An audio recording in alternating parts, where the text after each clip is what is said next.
Hola, I'm Jorge Ramos. And I'm Paola Ramos. And this is The Moment, El Momento. In case you don't know, by the way, Jorge is my dad. And I'm Paola's father. This is the very, very first time that we are working together. In English, with an accent. That's right. But look, in all seriousness, this is a space, we hope, where we get to do exactly this.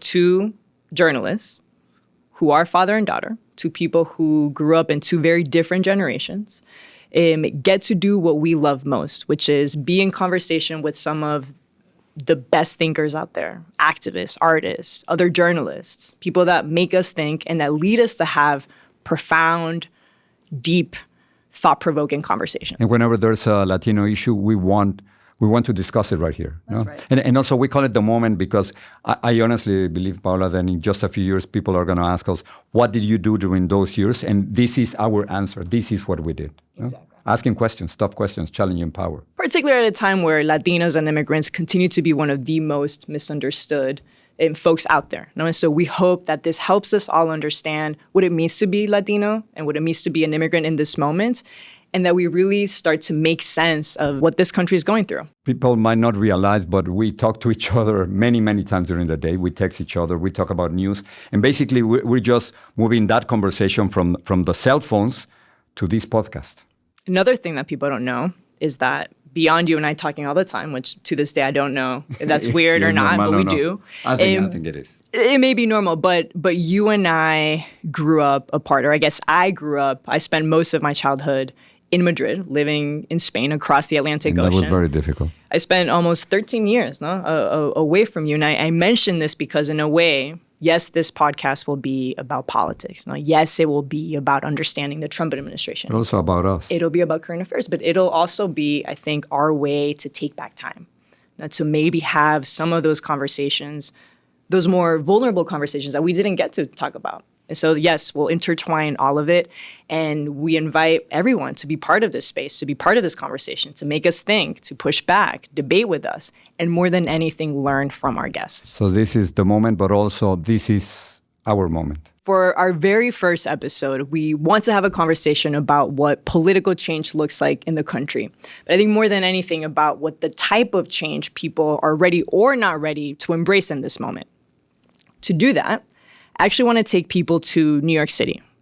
When I think of New York City, Dad, I remember the very first time I came to the city as a college student. Now, one of the reasons why I fell in love with New York City is because it was diverse, it was progressive, you had people that looked like me, and it was dreamy, it was everything that I wanted in a city. It has become your city. It has become my city, but this is why it is then shocking to kind of look at the November 2024 election results.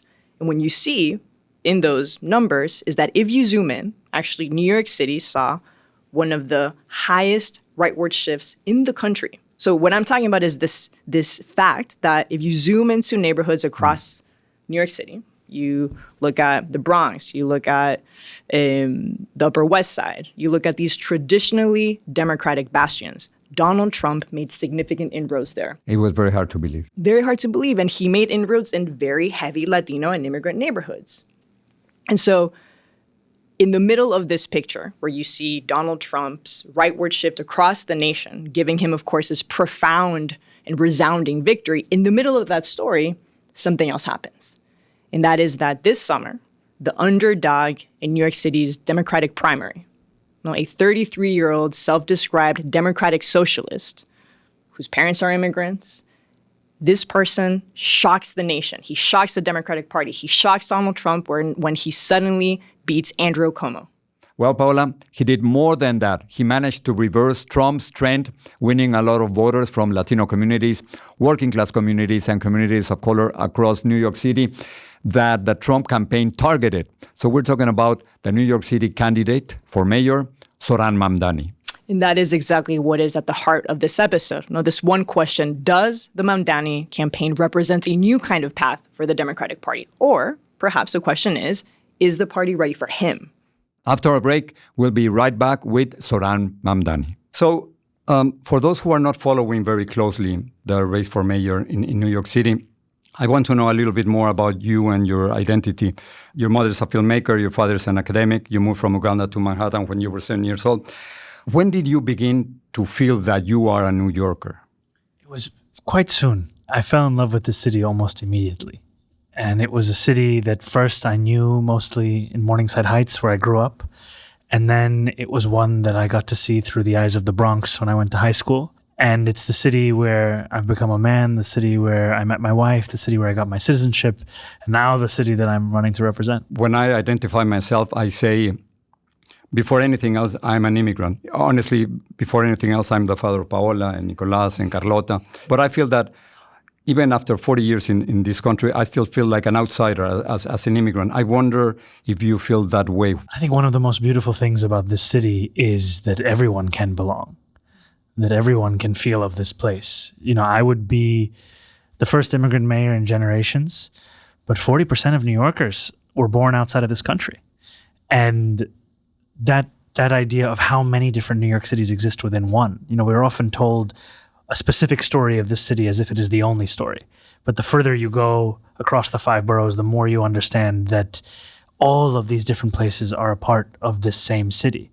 And what I love about it is the fabric of this city is one that allows people to see themselves in it, not to feel as if they are merely visiting or they are here to be tolerated, but they are here to be celebrated. This is their home too. So you still feel like an immigrant? Or I'm not sure about that. I think I do, but that's why I'm asking. I am an immigrant. I definitely feel my immigrant identity. And to me, that's not in tension with feeling like a New Yorker. So much of what New York City is a celebration of immigrant culture.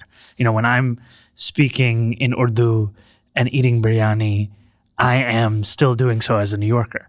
And that's what I love about this place is it doesn't ask you to give up any of yourself to become a part of it. It asks you to bring all of it and join everyone who's here. And I think that's the story that I want to focus on now, how an immigrant wins in New York City. Obviously, it's not surprising that everyone was shocked when you won. I mean, everyone in the Democratic Party was shocked because in February you were polling at 1%. Yes. You know the story, little to no name recognition, and yet here you are.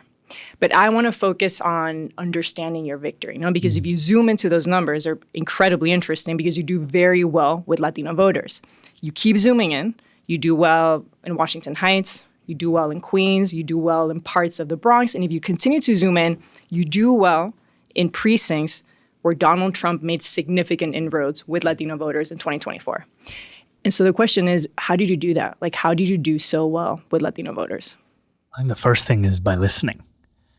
You know, after Donald Trump won the presidency and we saw a rightward shift in New York City's results, and the fact that that shift took place far from the caricature of Trump voters, but in many places, in fact, in the heart of immigrant New York City, I went to Fordham Road in the Bronx, I went to Hillside Avenue in Queens, and I asked New Yorkers, who did you vote for and why?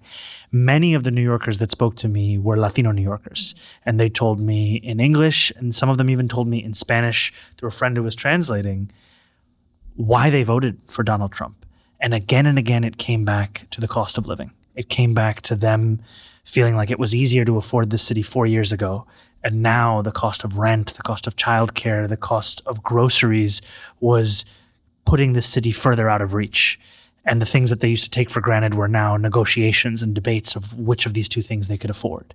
And in speaking to Latino New Yorkers and hearing that time and again, knowing that it wouldn't take the classic condescension that is often offered when a result goes the other way, but instead an embrace of the same agenda that they were feeling in their day-to-day lives, that could bring them back to this party. And then even as we progressed through this campaign, we knew that our agenda of making the most expensive city in the United States of America affordable was one that was popular with New Yorkers across race, across religion, across region.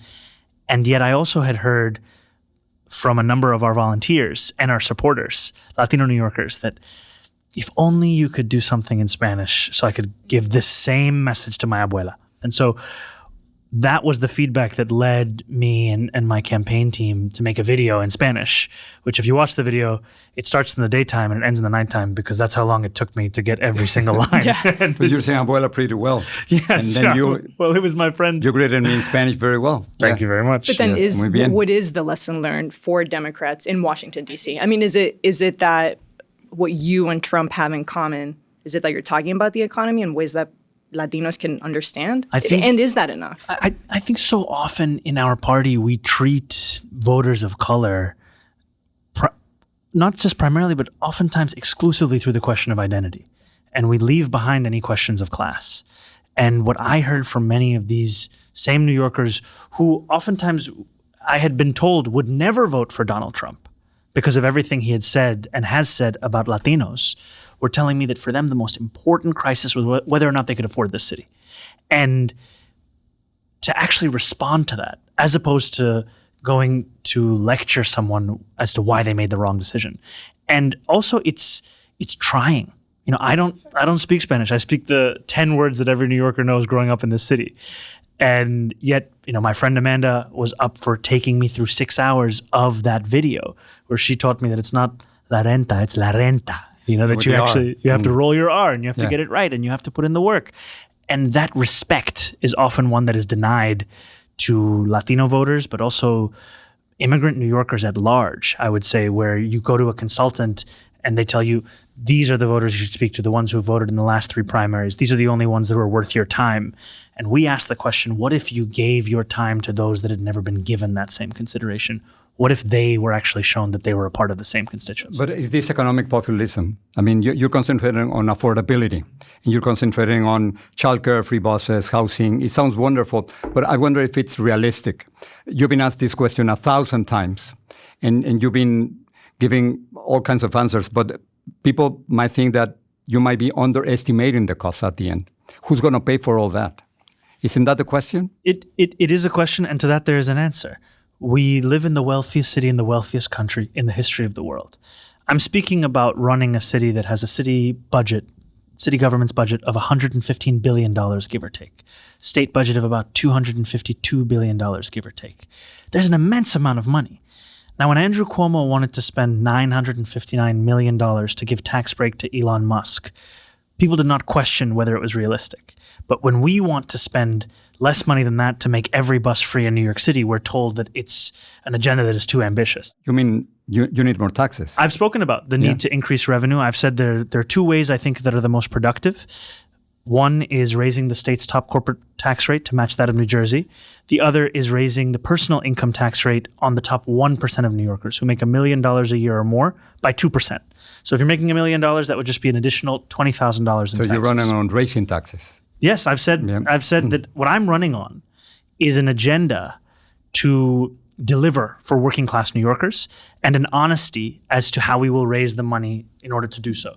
And knowing that amidst that plan of raising revenue, there is also the real opportunity to look at the way we spend our money now and ask the hard questions to ensure that every single dollar is going towards the intended outcome of making the city more affordable.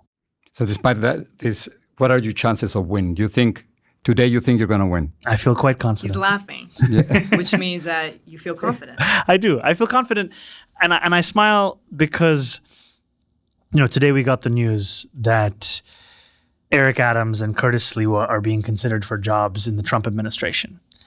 And oftentimes this kind of news is framed in the context of how it impacts the race. And I feel just as confident as I did yesterday about winning this race. What outrages me in this news is that it's an affront to our democracy. It's an affront to the very notion that makes so many of us proud to be American, that we can choose our own leaders, not that they pick themselves or their friends. The conversations that have taken place between Eric Adams and the Trump administration, or Andrew Cuomo and Donald Trump himself, they are not conversations about the welfare of New Yorkers. They are not conversations about how to make the city more affordable. They are conversations about power, how to secure it and retain it. So is the system against you? That's how you see it? All the system, or everyone against you? No, I don't see it as everyone against me. I see it as running against the politics of the past.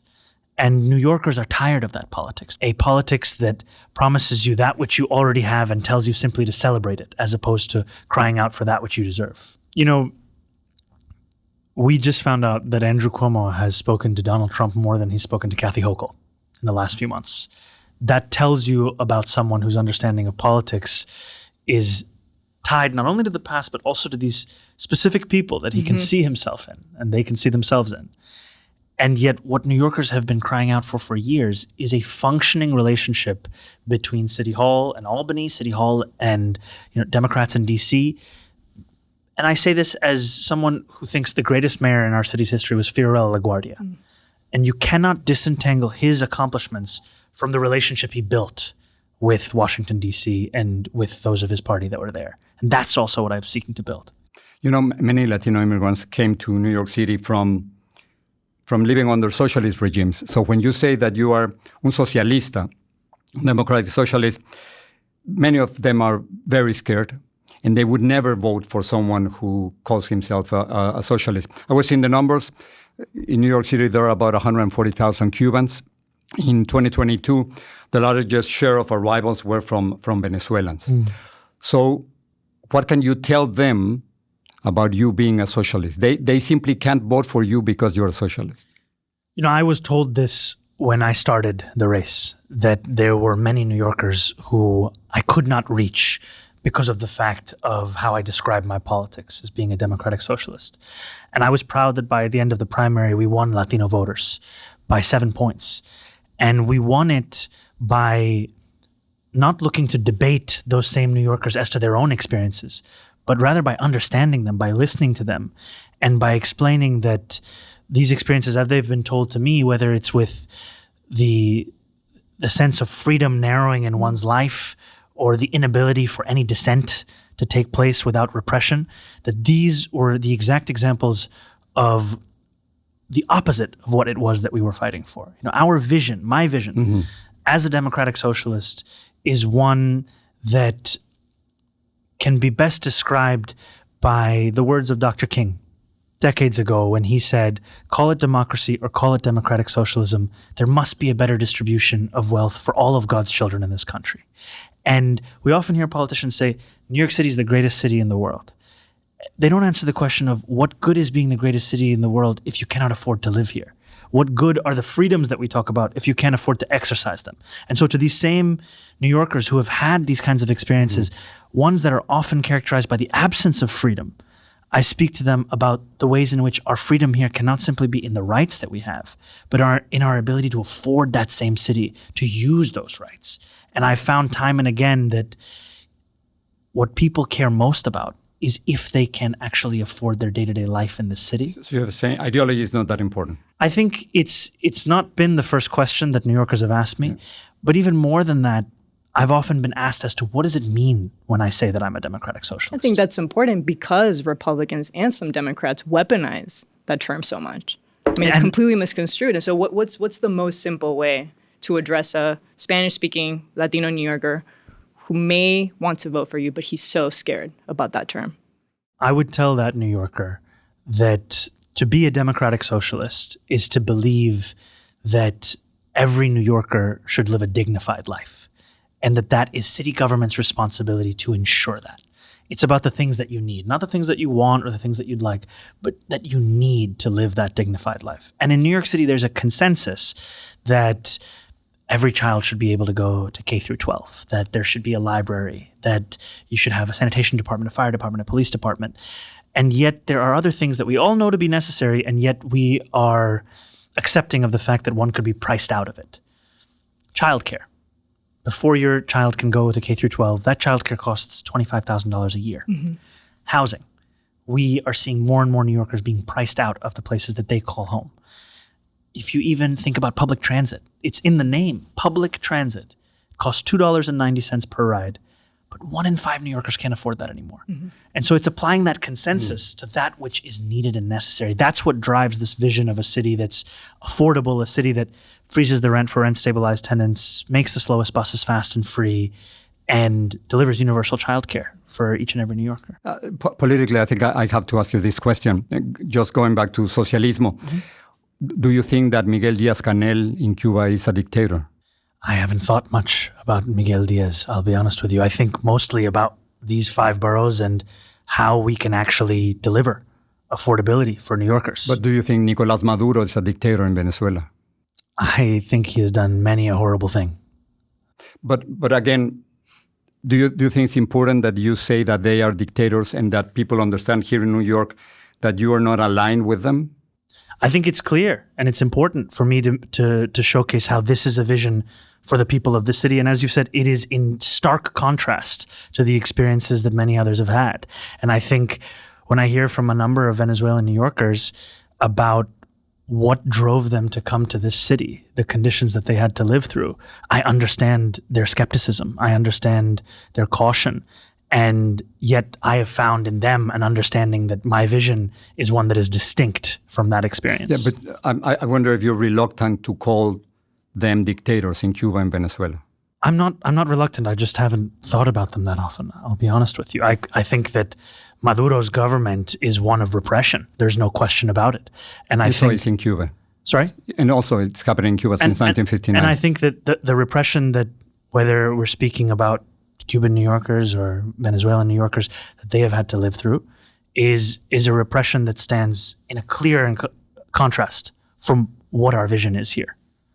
Someone that you do think a lot about is Andrew Cuomo. So one of his main lines of attack against you, he loves to remind voters that you once stated that you wanted to defund the police. He also likes to remind people that you once also stated that you implied that NYPD was racist. Some people are genuinely concerned about that, right? Because as he's framing you, he wants some people to think that you don't understand public safety. So how do you address those accusations? You know, Andrew Cuomo, I was saying, is a politician of the past. And he wishes that we were still there. And he runs against my campaign, not for our own vision of public safety, not for the platform that we've actually shared, but instead for these tweets from 2020. And I've been very clear throughout the entirety of this campaign that we are not defunding the police. We're not running to do so. We are running to actually work with the police to create true public safety. And our vision for that is one that empowers and enables police officers to do their jobs. And part of that is a recognition that by putting the responsibility of responding to nearly every single failure of the social safety net on them, we are making it impossible for them to actually respond to those shootings and those murders by asking them to respond to 200,000 mental health calls a year. And so our vision is one that says we need to create a Department of Community Safety that will be tasked with the responsibility, whether it's a mental health crisis or homelessness, and that we should ensure that we bring an end to this exodus of officers from the department that when I started running was about 200 officers a month, now is about 300, 350 officers a month. And when you ask, why are they leaving? Oftentimes they will say, it is because of the forced overtime that they are being told they have to take. Now, there are some officers who want to take overtime and they take their overtime. Yeah. What I'm speaking about is the distinction where you have an officer who has 3 days off and then they are told at the last moment that vacation they planned with their family, they have to come back for the second day. And they have no choice about that. And that is a tough life for many to live. And that's part of this exodus that we see. As it currently stands today, do you see the NYPD as an extension of ICE? Like the way that things are playing out right now, how do you see that? I see these as two distinct entities, and yet so many people want to merge those, right? Deputize them. And yet I have seen a number of incidents that give me great pause and concern. I mean, I heard a story of a New Yorker who took down all of the numbers on the wall of all of the apartments on that floor such that ICE would not know which door to knock on. That's how people are living right now. And it's not just one that extends at an individual level, it's also one that extends at a communal level. If you go into certain neighborhoods in New York City, you feel the absence of that bustle. You feel when you speak to small business owners, you hear from them about how fewer customers they have that are actually coming in. I mean, we just had the West Indian Day Parade, and I was speaking to the owner of a health food store called Nani's, and he was telling me that they've been in business for years, and they feel fewer and fewer people coming through their doors because they're terrified. It is a real chilling of this city. And what the NYPD must do and must be is distinct from ICE. That we have to ensure that the possibility of collaboration that has been opened up by Eric Adams' administration is one that we not only never fulfill, but is one that we put in the past and return instead to a policy of sanctuary cities that are not simply a reflection of our values. They are also policies that have kept New Yorkers safe for decades. These were policies that were defended by Rudy Giuliani. And now we are looking at them as if they are an example of a city that is in crisis, when in fact, this is part of how we made this city safe. Can I jump in really quick, just because before we get into immigration, I just want to stick with this idea of the police because, and I'll tell you why. Please. I think what Trump has done very well is reimagine the role of the police. Now, what he does very well is attempt to dismantle systems, attempt to reimagine what the National Guard looks like, what the NYPD can look like, how to invoke things. And so I wonder if, as Democrats, right, if the Democratic Party has something to learn about the way that Trump can dismantle a system. And I would then ask you, why shy away from this idea of defunding the police, right? I feel like if you are in the Trump world, they are so radical and adamant about their ideas. Do Democrats kind of shy away from embracing some of these more progressive ideas? Like, is there something to learn from them? I think Republicans have shown us that there is no limit to their imagination. Right. They want to remake this country in a manner that we would have scarcely thought plausible or possible just years ago. I mean, some would say that they even dream more than Democrats. And I think oftentimes we can see with our own party the inability to have an affirmative vision. It is a party that we have seen too often is simply reacting to the vision that is being put forward. So much of our campaign was an argument that democracy isn't just under attack from an authoritarian administration from the outside, it's also under attack from a withering belief in its ability to deliver on the inside. And while Republicans say that there is no limit to their imagination, Democrats are so often constructing an ever-lowering ceiling to what we think is possible. Do you ever feel like you have to compromise? I mean, like as a true democratic socialist, like, do you feel like you have to compromise? To win. To win, yeah. I don't feel that way, and I think I've shown that you don't in fact have to do that. You know, when I started this race as a Muslim immigrant New Yorker who's a democratic socialist, I was told time and time again that either by virtue of my identity or my ideology or my age, that this idea was an interesting one at best, but it would never actually be considered by New Yorkers across the 5 boroughs. And what we saw is not only did we win this race, we won it by a margin of 13 points. We won it with the support of close to 600,000 New Yorkers' votes, the most votes of any primary winner in New York City history. And that shows what's possible when you actually are willing to fight for something you believe in. And it's not to say that every single New Yorker agrees with me on every single issue.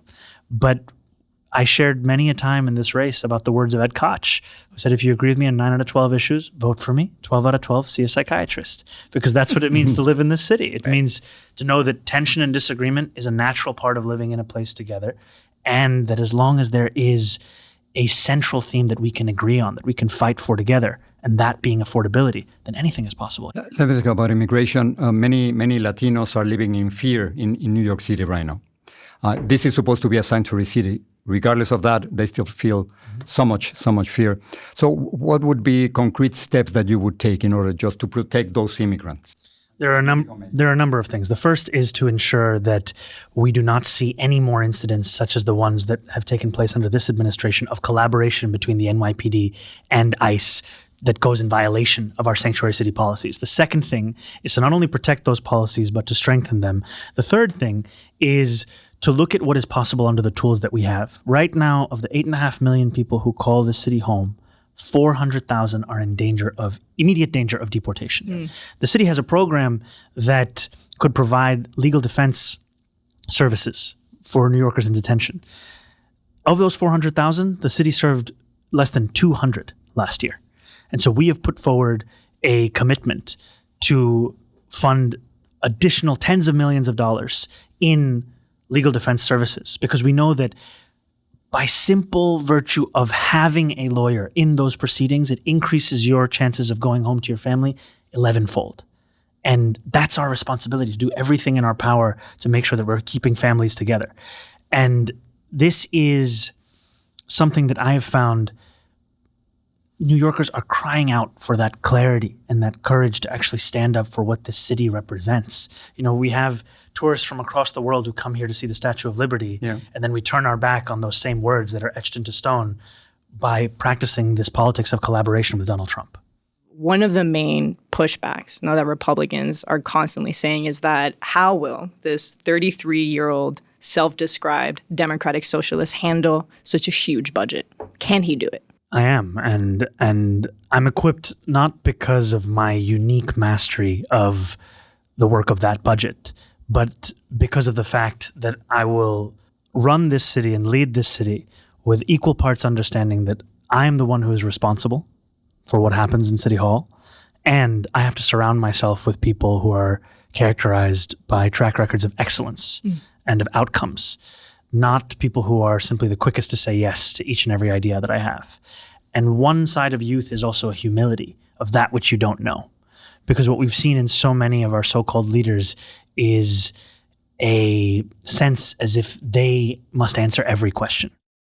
And what I see in City Hall is the necessity of having a team of people who have worked across multiple mayoral administrations, ones who are not hired on the basis of a prior personal relationship, their identity, their ideology, but a question of, can you deliver on this agenda? It's an ambitious agenda. It's a necessary agenda. It will require the best of the best. And that's the team that we're putting together. You just mentioned that if you win in November, you would be the first Muslim mayor in New York. What does that mean for the perception of Muslims in America since 9/11?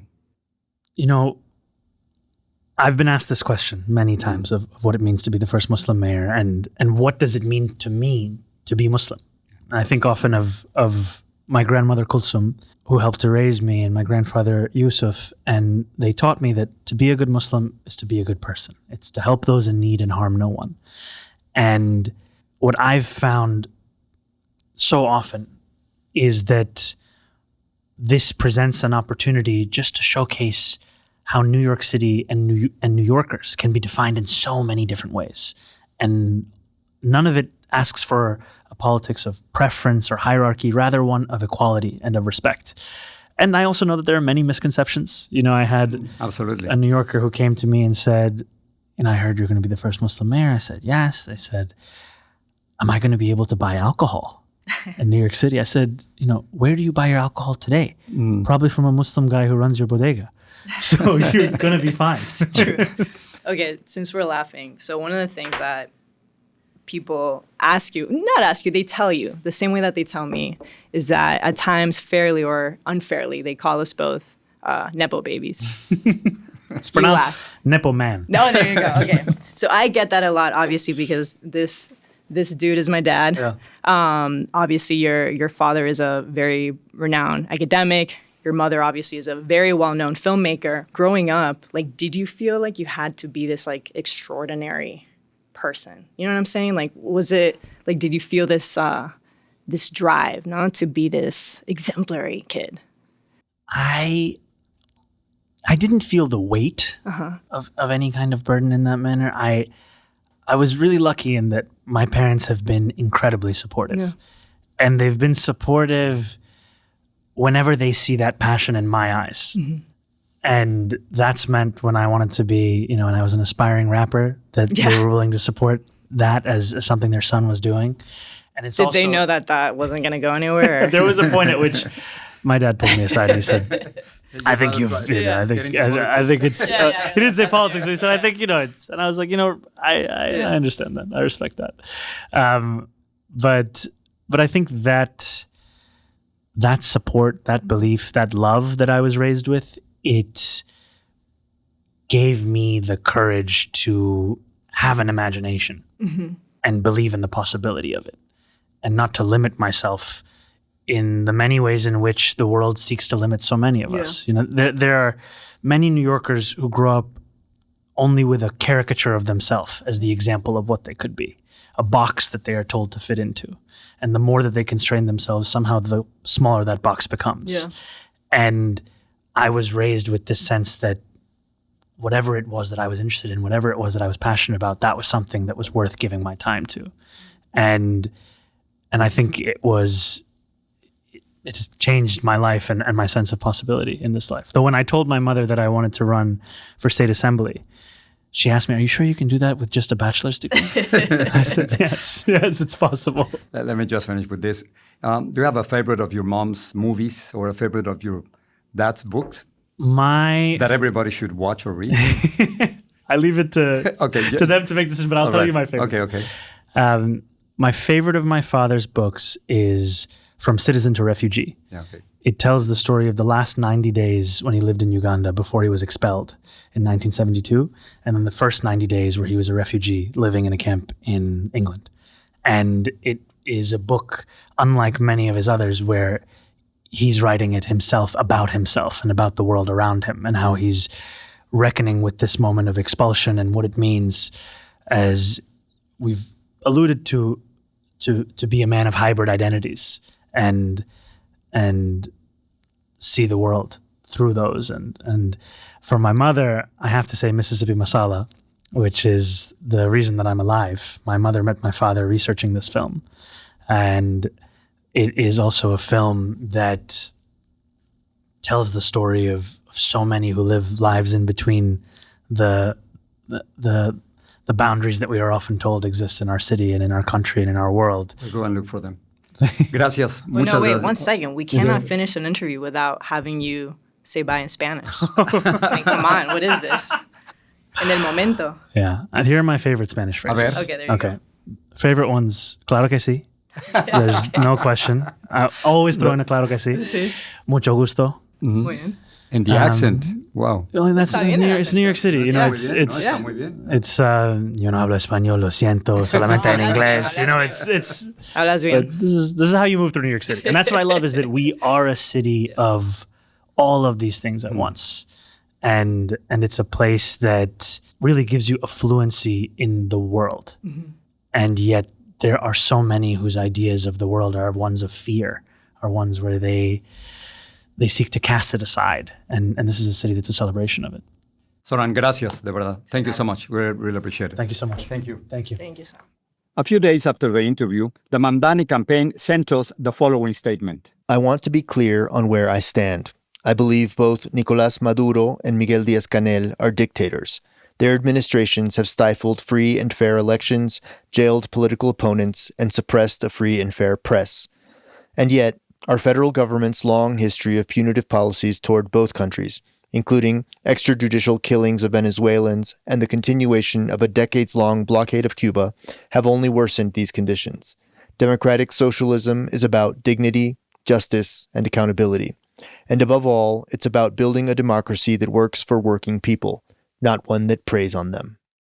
The Moments is a production of Radio Ambulante Studios in partnership with iHeart's My Cultura Podcast Network. Our staff includes Daniel Alarcón, Laura Rojas Aponte, Miguel Santiago Colón, and Lisa Cerda, with the help from Paola Alián, Diego Corso, Natalia Ramírez, and Elsa Liliana Ulloa. Our theme song is by Elias González. The CEO of Radio Ambulante Studios is Carolina Guerrero. Executive producers at iHeart are Arlene Santana and Leo Gomez. Pablo Cabrera also serves as a producer. If you like The Moment, pero también te gustan podcasts en español, look for Radio Ambulante, historias de toda América Latina, wherever you listen to podcasts. I'm Jorge Ramos. And I'm Paola Ramos. Thanks for listening.